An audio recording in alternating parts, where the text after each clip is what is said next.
नमस्कार। नई परख के राष्ट्रीय मुद्दा कार्यक्रम में आप सब लोगों का स्वागत है।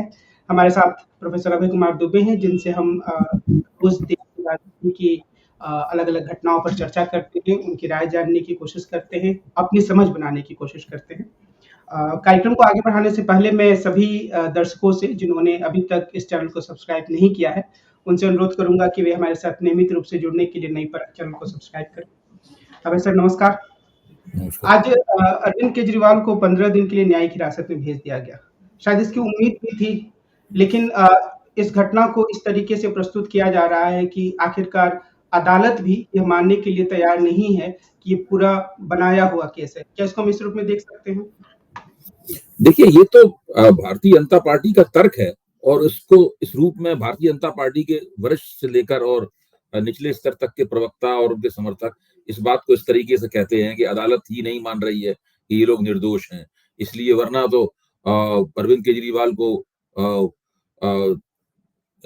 ईडी ने जब सवाल पूछ लिए थे तो अरविंद केजरीवाल को रिहा कर देना चाहिए था। इस प्रकार का तर्क दिया जा रहा है, जबकि सब लोग जानते हैं कि जो पीएमएलए कानून है, पीएमएलए कानून में एक बार अगर इन्फोर्समेंट डायरेक्टरेट एफआईआर लिख ले और उसमें गिरफ्तारी हो जाए तो उस वक्त तक व्यक्ति को जमानत नहीं मिलती है जब तक कि वो अपने आप को निर्दोष साबित न कर दे।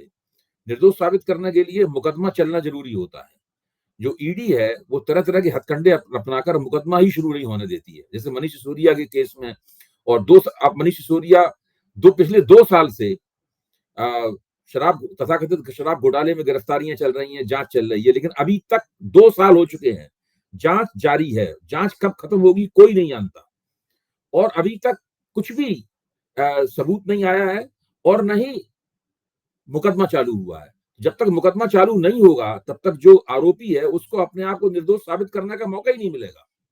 जब तक उसको मौका नहीं मिलेगा तब तक उसे जेल में रहना पड़ेगा, क्योंकि अदालत इस कानून की दफा 45 के तहत ये मानती है कि व्यक्ति जिस भी आरोप लगा है उसकी जिम्मेदारी है अपने आप को निर्दोष साबित करना। अदालत उसको जब तक वो दोषी साबित ना हो जाए तब तक वो निर्दोष है वाले सिद्धांत पर इस मामले में विश्वास नहीं करती। तो ये पूरा मामला ऐसा है। उसमें सरकारी पक्ष की तरफ से इस मामले को इस तरह पेश किया जाता है कि चूंकि ये लोग दोषी हैं और अदालत भी इस बात पे यकीन कर रही है, इसलिए अदालत इनको कोई राहत देने के लिए तैयार नहीं, जबकि उल्टा है।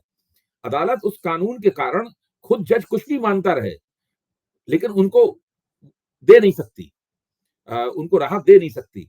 परिस्थिति इस तरह की, इस परिस्थिति का बहुत ही चालाकी पूर्वक, और ज्यादा कुछ में चालाकी भी नहीं है, जो लोग सतर्क और चेतना संपन्न लोग हैं वो तुरंत इस चालाकी को देख और समझ सकते हैं। इस कानून का इस तरह इस्तेमाल किया जा रहा था कि विपक्ष के नेता को जेल में डाल दिया जाए और उसके बाद उसे तब तक जमानत न मिल पाए जब तक कि ईडी जमानत का विरोध न करे या उस मुकदमे की शुरुआत करके उसको अपने आप को निर्दोष साबित करने का मौका न दे। आज मैं ये खबरों में देख रहा था कि प्रधानमंत्री ने एक तमिल चैनल से बातचीत करते हुए कहा कि ये कानून हम तो लाए नहीं हैं, ये कानून तो पहले से था। तो ये एक तरीके से गलत बयानी है प्रधानमंत्री की, क्योंकि संशोधन तो उनके द्वारा लाया गया है। नहीं, कानून पहले से था और इस कानून में दफा 45 जैसा जो एकदम उसका काला पक्ष है वो तत्कालीन कानून बनाने वालों ने ही उसमें डाला था, लेकिन तब सुप्रीम कोर्ट ने उसकी समीक्षा करके उसे गैर संवैधानिक करार दे दिया था, इसलिए वो हिस्सा उसका निष्क्रिय हो गया था। भाजपा सरकार ने क्या किया कि योजनाबद्ध तरीके से भविष्य में किस तरीके से इसका हम राजनीतिक इस्तेमाल करेंगे, उसको विधायी गतिविधियों के द्वारा, विधायी पहलकदमी लेकर उसको रीएक्टिवेट किया। उस दफा को न केवल उसे रीएक्टिवेट किया बल्कि इन्फोर्समेंट डायरेक्टरेट को विशेष शक्तियां प्रदान करने के लिए उस कानून की दफा 17 में और 18 के अंदर भी उन्होंने सेक्शंस में संशोधन किया, जिससे इन्फोर्समेंट डायरेक्टरेट को किसी के खिलाफ भी एफआईआर लिखने का अधिकार प्राप्त हो गया, किसी भी जगह छापा मारने का अधिकार प्राप्त हो गया, कुछ भी जब्त करने का अधिकार प्राप्त हो गया। ये अधिकार पहले इन्फोर्समेंट डायरेक्टरेट को नहीं थे, उसे इजाजत लेनी पड़ती थी और उसका एक कारण बताना पड़ता था, जबकि ऐसा कारण अब बताने के लिए वो बाध्य नहीं है। वो काफी शक्तिशाली संस्था हो गई है इन संशोधनों के बाद में। ये इस कानून को एक हथियार के रूप में बदलने का काम भारतीय जनता पार्टी सरकार ने किया। और शुरू में लग रहा था कि वो टेरर फंडिंग वगैरह को रोकने के लिए कि काले धन का ये इस्तेमाल ना हो, आतंकवाद के पक्ष में इस्तेमाल ना हो, इसलिए शायद ये ऐसा कर रही है, जबकि उसका इरादा ये था कि अपने राजनीतिक विरोधियों को किस तरह तबाह और बर्बाद किया जाए। आज शाम में मैं देख रहा था कि एक सनसनीखेज खबर के रूप में यह खबर भी चलाई जा रही है कि अरविंद केजरीवाल ने कहा कि कोई एक शख्स हैं जो इस घोटाले में एक प्रमुख कैरेक्टर के रूप में आते हैं, वो उनको रिपोर्ट नहीं करते थे, वो आतिशी और सौरभ भारद्वाज को रिपोर्ट करते थे। तो क्या आप ये आप विजय मानते नायर का जिक्र कर रहे हैं, आप विजय हैं नायर का जिक्र कर रहे हैं। विजय नायर आम आदमी पार्टी के एक काफी वरिष्ठ और महत्वपूर्ण कार्यकर्ता थे और हैं। इस वक्त वो जेल में हैं इसी मसले में। तो विजय नायर के ऊपर विजय नायर का हवाला देकर ये बात कही जा रही है कि अरविंद केजरीवाल ने कहा है, ईडी के मुताबिक, ईडी ये कह रही है कि अरविंद केजरीवाल ने कहा है कि विजय नायर उनको रिपोर्ट नहीं करते थे, बल्कि वो आतिशी और सौरभ भारद्वाज को रिपोर्ट करते थे। जबकि वस्तुस्थिति क्या है, विजय नायर का ये बयान आज का नहीं है। बात को इस तरह पेश किया जा रहा है कि पिछले 7-8 दिन में जो अरविंद केजरीवाल से सवाल पूछे गए हैं, उसमें अरविंद केजरीवाल ने बयान दिया। विजय नायर का ये बयान 1.5 साल पुराना है। 1.5 साल पहले ही ये कागज बयान दर्ज हो चुका है। उस वक्त ही ये बात कही गई थी कि विजय नायर अरविंद केजरीवाल के अधीन काम नहीं करते थे, बल्कि विजय नायर सौरभ भारद्वाज और आतिशी के अधीन काम करते थे। ये भी एक तथ्य है कि उस जमाने में आतिशी मंत्री नहीं थी, सौरभ भारद्वाज भी मंत्री नहीं थे। इन दोनों को तो मंत्री तब बनाया गया है जब मनीष सिसोदिया को गिरफ्तार किया गया।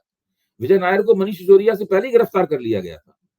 तो ये जो पूरी बात इस तरह कही जा रही है, दरअसल ईडी को और भारतीय जनता पार्टी को उम्मीद ये थी कि अरविंद केजरीवाल की गिरफ्तारी के बाद आम आदमी पार्टी की सरकार बहुत और पार्टी तेजी के साथ बिखरेगी, लेकिन वो बिखरी नहीं। वो योजनाबद्ध तरीके से काम करते हुए नजर आ रहे हैं, पेशबंदी कर रहे हैं, रैली कर रहे हैं, बयान दे रहे हैं, प्रदर्शन कर रहे हैं और अपनी सरकार को भी जमाए हुए हैं।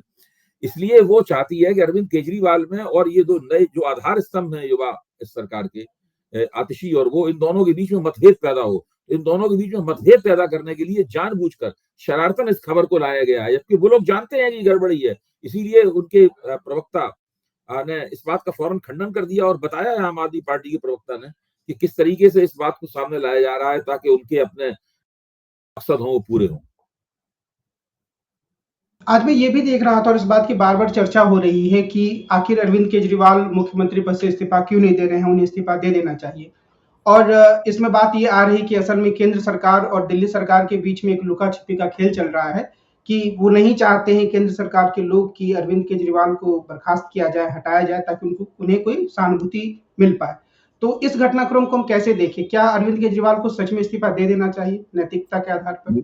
नहीं, जहां तक मेरा मानना है कि जिन नैतिक नियमों का जिक्र किया जा रहा है, वो नैतिक नियम तो तब लागू होते हैं जबकि सभी पक्ष नैतिक नियमों का पालन कर रहे हो। यहाँ सत्ता पक्ष केवल दूसरे से नैतिकता की अपेक्षा कर रहा है और स्वयं वो किसी नैतिकता का पालन करने के लिए तैयार नहीं है। और जब उसका मन होता है तब वो नैतिकता का हवाला देने लगता है, और जब मन होता है, जब जरूरत होती है, तब नियम कानूनों का हवाला देने लगता है। तो नियम कानून, यहाँ अगर नियम कानूनों के हिसाब से देखें तो अरविंद केजरीवाल से इस्तीफा नहीं लिया जा सकता, तो नैतिकता का हवाला दे रहा है। और जब उसे नैतिकता का हवाला देना, जब नैतिकता उसके समर्थन में नहीं आती है तो वो नियम कानूनों का हवाला देने लगता है कि भाई नियम कानून के मुताबिक उन लोगों को जेल में रहना चाहिए। तो ये दांव वो खेल रहे हैं। अब सवाल ये कि इस दांव का जवाब क्या अपनी तरफ से नैतिकता का पालन करके किया जाना चाहिए? ये राजनीति है। ये बहुत ही जिसे कहते हैं ना कि बहुत ही ठोस किस्म की चीज है, बहुत ही निर्मम किस्म की चीज है। इसको अगर आप कुछ इस तरह की नैतिकता जो संदर्भ से कटी हुई नैतिकता हो, उसका हवाला देकर अगर समझना चाहेंगे, परिभाषित करना चाहेंगे, तो दरअसल हाथ कुछ भी नहीं आएगा। इसलिए मेरा मानना यह है कि वो लोग, भारतीय जनता पार्टी, उनके खिलाफ जिन हथकंडों का इस्तेमाल कर रहे हैं, वो भी उसी तरह के उसका जवाब दे रहे हैं और उसी लहजे में, उसी मैदान में खेल रहे हैं जिस मैदान में भारतीय जनता पार्टी खेल रही है। लेकिन क्या इसे हम व्यवहारिक रूप से एक सही तरीका मान सकते हैं? क्योंकि अरविंद केजरीवाल अब किसी से मिल नहीं पाएंगे, बहुत कम लोगों से मिलेंगे, तो सरकार देखिए, यही व्यवहारिकता है। इस वक्त दिल्ली की राजनीति की, आम आदमी पार्टी और भारतीय जनता पार्टी के बीच में जो एक होड़ चल रही है, उसकी व्यवहारिकता यही है। अरविंद केजरीवाल भले ही किसी से ना मिल पा रहे हों, पहले वो ईडी की हिरासत में थे, अब वो न्यायिक हिरासत में हैं, तिहाड़ जेल भेज दिए गए हैं, लेकिन वो ना मिलते हुए भी सब जगह मौजूद हैं। उनकी उपस्थिति हर जगह महसूस की जा सकती है, हर जगह उनका नाम लिया जा रहा है। सारे सर्वेक्षण उनको केंद्र में करके हो रहे हैं, सारी बहसें उनको केंद्र में करके हो रही हैं, सारे प्रदर्शन उनको केंद्र में करके हो रहे हैं। जो रैली हुई उसके केंद्र में भी वो थे। वो हर जगह मौजूद हैं अरविंद केजरीवाल। उनके सशरीर उपस्थिति की कोई इस वक्त आवश्यकता नहीं है। यहाँ तक कि वो सशरीर उपस्थिति से भी ज्यादा प्रभावी ढंग से मौजूद है। अब ये भी मुझे किसी ने सूचना दी कि इंस्टाग्राम पे जब से अरविंद केजरीवाल की गिरफ्तारी हुई है, कांग्रेस के और आम आदमी पार्टी के लोगों के जो फॉलोअर हैं वो मिलियंस में, 10-10 लाख की संख्या में बढ़ गए हैं। इस संदर्भ में मैं कल की रैली के बारे में भी आपकी टिप्पणी चाहूंगा कि क्या उसमें इंडिया गठबंधन एक ठोस गठबंधन के रूप में सामने आया, जिसमें जो पहले एक तरीके से अलगाव दिखता था वो कम से कम उससे उभर पाए, उसको आप कैसे? दूसरी इस तरह की रैली है जिसमें इंडिया गठबंधन ने एकताबद्ध प्रदर्शन किया। इससे पहले उद्धव ठाकरे ने रैली की थी, उसमें इंडिया गठबंधन ने एकताबद्ध प्रदर्शन किया था। अब ये दिल्ली में दूसरी रैली हुई है, ये उस वाली रैली से भी ज्यादा प्रभावी रैली है। प्रभावी रैली थी और वो जो जिस तरह की वहां भाषण दिए गए और जिस तरह से केंद्र सरकार की आलोचना की गई, मंच पे जिस तरह से महिला राजनीतिज्ञों का, तरह तरह के महिला राजनीतिज्ञों का जमाव था, वो मौजूद थी। इसमें अरविंद केजरीवाल की पत्नी थी, इसमें हेमंत सोरेन की पत्नी थी, सोनिया गांधी थी, प्रियंका गांधी थी उसमें, और महबूबा मुफ्ती थी। तो इस तरह करके देखा जाए तो बहुत एक प्रभावी उपस्थिति उसमें थी। अब दोनों पक्ष जनता के सामने अपने अपने तर्क रख रहे हैं। अब वोटर धीरे धीरे करके इस पूरी परिस्थिति को डिकोड करेगा, वो समझने की कोशिश करेगा दरअसल हो क्या रहा है। क्योंकि अब अरविंद केजरीवाल की गिरफ्तारी के बाद चीजें अपने चरम पर पहुंच गई हैं। यहाँ तक कि अंतर्राष्ट्रीय शक्तियों का भी ध्यान इस ओर आकृष्ट हुआ है, उन्होंने भी अपनी प्रतिक्रियाएं दी हैं। भारत के विदेश मंत्रालय को सक्रिय होना पड़ा है। भारत के जो उपराष्ट्रपति हैं वो भाजपा कार्यकर्ता की तरह हमेशा काम करते हैं, उनको सक्रिय होना पड़ा है उसका मुकाबला करने के लिए। तो परिस्थिति अपने चरम पर पहुंच गई है और अब ये वोटरों को तय करना है कि भ्रष्टाचार के खिलाफ जो केंद्र सरकार की मुहिम चल रही है वो मुहिम ठीक है या ये विपक्ष को सताने के लिए ये मुहिम चलाई जा रही है। क्या हम ये कह सकते हैं कि आने वाले जो चुनाव हैं उसमें जो आम आदमी पार्टी और कांग्रेस का गठबंधन है वो इस स्थिति में है कि बहुत मजबूत चुनौती वो दे पाएगा भारतीय जनता पार्टी को, क्योंकि वोटों का अंतर काफी रहा है? आपकी बात बिल्कुल सही है, वोटों का अंतर बहुत है। अगर कांग्रेस और आम आदमी पार्टी के वोट जोड़ भी दिए जाएं तब भी भाजपा उससे आगे निकल जाती है। लेकिन ये 2019 के चुनाव की स्थिति थी, उस वक्त गठजोड़ नहीं था, जो बहुत सारे वोट बिखर गए थे और ना आज का माहौल भी अलग तरह का था। उस वक्त पुलवामा वाली घटना थी, आज उस तरह की कोई घटना नहीं है। आज अरविंद केजरीवाल को अपनी सरकार के प्रदर्शन पर और भ्रष्टाचार का मुद्दा वो मानते हैं कि इस चुनाव ये केजरीवाल वो प्रधानमंत्री भी मानने लगे हैं, कह रहे हैं जोरदारी के साथ में कि भ्रष्टाचार के मुद्दे पे ही चुनाव लड़ूंगा, यही चुनाव का केंद्रीय मुद्दा होगा। तो उसके ऊपर हो रहा है। तो मैं नहीं समझता हूं कि 2019 के आंकड़े जो हैं वो एक संकेत तो देते हैं कि भाजपा किस हद तक अपने पक्ष में वोटों की गोलबंदी कर सकती है, लेकिन परिस्थितियां बदली हुई हैं। देखना यह है कि बदली हुई परिस्थितियों में भाजपा कितनी अपने पक्ष में गोलबंदी करती है। इलेक्टोरल बॉन्ड के बारे में प्रधानमंत्री ने आज या कल की जो बातचीत थी उनके तमिल चैनल से, उससे कहा कि इलेक्टोरल बॉन्ड का तो जो नियम था वो कोई भी जो कानून होता है वो परफेक्ट तो होता नहीं है, पर कम से कम इससे ही तो ये जानकारी मिली कि किसको कितना पैसा मिला। पहले तो ये जानकारी नहीं मिली। बिल्कुल झूठ बोलते हैं क्योंकि उनकी बात का खंडन नहीं किया जा सकता, उनसे बहस नहीं की जा सकती। प्रधानमंत्री जब ये बात कहते हैं तो क्या कोई उनसे जरा करने की स्थिति में होता है? क्योंकि उनसे बहस नहीं की जा सकती, वो सिर्फ अपनी बात कह के निकल जाते हैं। और मीडिया भी उस बात को उसी तरीके से दोहराता रहता है, मीडिया भी उनसे जरा नहीं करता। नरेंद्र मोदी की बात से कभी जह नहीं की जाती, जह की जाती है उनकी अनुपस्थिति में की जाती है विपक्ष द्वारा। कभी ऐसा मौका नहीं मिला है कि नरेंद्र मोदी सामने बोले और वहीं उस सामने उनके साथ बैठ के जरा की जाए। ये उन लोगों में से उठ के चले जाते। आज जब मीडिया मंचों के ऊपर जो चर्चाएं होती हैं, उन चर्चाओं में जब ये कहा जाता है कि अरविंद फार्मा ने किस तरीके से वायदा माफ गवाह बनने के बाद में 75 करोड़ रुपया भाजपा के खाते में डाला इलेक्टोरल बॉन्ड के जरिए, तो भाजपा के प्रवक्ता उठ के चले जाते हैं वहां से जवाब देने की बजाय। ये पहली बार देखा जा रहा है कि भाजपा के प्रवक्ता इस बात का जवाब नहीं देते, वो उठ के चले जाते। कम से कम 2 बार तो मेरे सामने घटना हो चुकी है कि वो उठ के चले जाते हैं वहां से। अगर आप इस तरह के सवाल पूछेंगे तो हम बहस में भाग नहीं लेंगे। शुरू में तो उनका कहना था कि भाई अगर ये जो भी है अदालत तय करेगी, अब वो उठ के चले जाने लगे हैं। तो अब ऐसी वो साफ कहते हैं कि हमें जिस बात का जवाब देना होगा हम देंगे, वरना हम नहीं देंगे। आप बकते रहिए, आप कहते रहिए उस बात को। तो कुल मिलाकर अगर हम ये कहें कि जो पूरा चुनाव होने वाला है उसमें भ्रष्टाचार और इलेक्टोरल बॉन्ड सबसे प्रमुख मुद्दे के रूप में ही सामने आ रहा है, तो ये कहना सही होगा? ये देशव्यापी मुद्दा है दोनों? देखिए, भ्रष्टाचार का मुद्दा तो भारतीय जनता पार्टी ही बना रही है उसको। भारतीय जनता पार्टी चाहती है कि भ्रष्टाचार के मुद्दे पर वोट पड़े और लोग ये तय करें कि उसने विपक्षी नेता भ्रष्ट हैं, भाजपा भ्रष्टाचार के खिलाफ मुहिम चला रही है, भाजपा राजनीति को साफ सुथरा बनाना चाहती है और ये लोग भाजपा का विरोध इसलिए कर रहे हैं ताकि इनका भ्रष्टाचार पकड़ा ना जाए।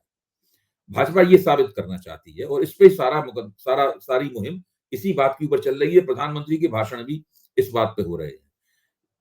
भाजपा ने किस तरह की गवर्नेंस दी इनकी सरकार ने, महंगाई और बेरोजगारी के सवाल को पे नहीं चाहती कि चर्चा हो, तो वो इन सब सवालों को पीछे ले जाना चाहते हैं और इसलिए भ्रष्टाचार के मुद्दे का इस्तेमाल किया जा रहा है। कल जो रैली हुई थी इंडिया गठबंधन की, उसमें तृणमूल कांग्रेस के 2 लोग थे और एक ने शायद भाषण भी दिया, सागरिका घोष ने। लेकिन पश्चिम बंगाल में ऐसा कोई गठबंधन नहीं दिखता है। तो क्या इसे हम एक असहज स्थिति माने या फिर एक सामान्य स्थिति के रूप में इसे स्वीकार किया जा सकता है? ये पश्चिम बंगाल में गठबंधन नहीं, लेकिन लगातार वो कह रहे हैं कि पश्चिम बंगाल में गठबंधन न होने का मतलब ये नहीं है कि हम इंडिया गठबंधन से बाहर हैं। पश्चिम बंगाल की जो परिस्थिति, अब जैसे कि आप यही देखिए ना कि पंजाब में कांग्रेस और आम आदमी पार्टी के बीच में कोई गठबंधन नहीं है, लेकिन दिल्ली में गठबंधन है? दोनों ही पार्टियां मजबूती के साथ अरविंद केजरीवाल के इस तमाम मुद्दे पर एक दूसरे के समर्थन में खड़ी हुई है। कांग्रेस बहुत मजबूती के साथ अरविंद केजरीवाल और उसका समर्थन कर रही है। उसमें कोई हीला हवाला नहीं है किसी भी तरह का। वो प्रेस कॉन्फ्रेंस हो, चाहे रैली हो, चाहे बयान हो, हर तरह से समर्थन कर रही है। ऐसा लगा कि कल कांग्रेस अध्यक्ष एक तरीके से पंजाब के मुख्यमंत्री को संदेश दे रहे हैं कि आप वहां भी गठबंधन कर सकते हैं, मिलकर लड़ेंगे तो अच्छा रहेगा, ऐसा कुछ बातें वो कह रहे थे। हाँ, हो सकता है वहां गठबंधन हो, लेकिन अभी तो गठबंधन नहीं है, दोनों अलग अलग ही हैं। तो वहां असल में दिक्कत यह है कि पंजाब में भारतीय जनता पार्टी की कोई औकात नहीं है, कोई हैसियत नहीं है और अकाली दल भी बहुत बुरी हालत में है। तो ऐसे में वहां के इस तरह के गठबंधन, जब चूंकि कांग्रेस वहां पर प्रमुख विपक्षी दल है आम आदमी पार्टी के मुकाबले, तो वहां के जो कार्यकर्ता लोग हैं इस प्रकार के गठबंधन के विरोध में होते हैं हमेशा। तो इसलिए वहां की एक खास परिस्थिति है पंजाब की, जो कि दूसरे प्रदेशों से मेल नहीं खाती। आपको ध्यान होगा, मैंने इस बार आपको इस मंच पे कहा भी था, नई परख के मंच पे, प्रगट सिंह जो कांग्रेस के नेता हैं, उन्होंने कहा था कि भाई पंजाब की स्थिति अलग तरह की है। नंबर 1 की पार्टी आम आदमी पार्टी है, नंबर 2 की पार्टी कांग्रेस है, नंबर 3 पे अकाली दल है और नंबर 4 पे भाजपा है। तो ये क्या बात है कि नंबर 1 और 2 की पार्टियां मिलकर नंबर 4 की पार्टी के खिलाफ मोर्चा बनाए? इसकी क्या तुक है? लेकिन ऐसा लग रहा है, और ये आज के लिए मेरा आखिरी सवाल है आपसे, कि भारतीय जनता पार्टी काफी ज्यादा प्रयोग पंजाब में भी कर रही है और तकरीबन कांग्रेस का एक नेतृत्व समूह ही जो अमरिंदर सिंह से लेके सुनील जाखड़ से लेके रवनीत बिट्टू भाजपा में जा चुके हैं। तो क्या वहां कुछ परिवर्तन की गुंजाइश भाजपा बना सकती है? चूंकि उनका अकाली दल के साथ में, दिक्कत की बात क्या, अगर अकाली दल के साथ भाजपा का गठजोड़ हो जाता तो फिर भाजपा जो सिख जाट वोट है, मतलब वहां पे अपने उम्मीदवार खड़े करने की स्थिति में नहीं होती। अकाली दल भाजपा को केवल शहरों में कुछ सीटें देता था, बाकी दलों में अकाली दल खुद ही लड़ता था, तो भाजपा ये सब प्रयोग करने की स्थिति में नहीं होती। क्योंकि अकाली दल ने उनके साथ में गठजोड़ करने से मना कर दिया, तो अब उनके पास बहुत सारा खुला मैदान पड़ा है, जो चाहे वो प्रयोग करें। उन प्रयोगों का नतीजा क्या निकलेगा, ये एक अलग बात है। आज की बातचीत को हम यहीं विराम देते हैं। हम कल फिर मिलेंगे और देश की राजनीति के बारे में प्रोफेसर अभय दुबे से चर्चा करेंगे। आज की बातचीत के लिए वैसे आपको बहुत धन्यवाद। नमस्कार।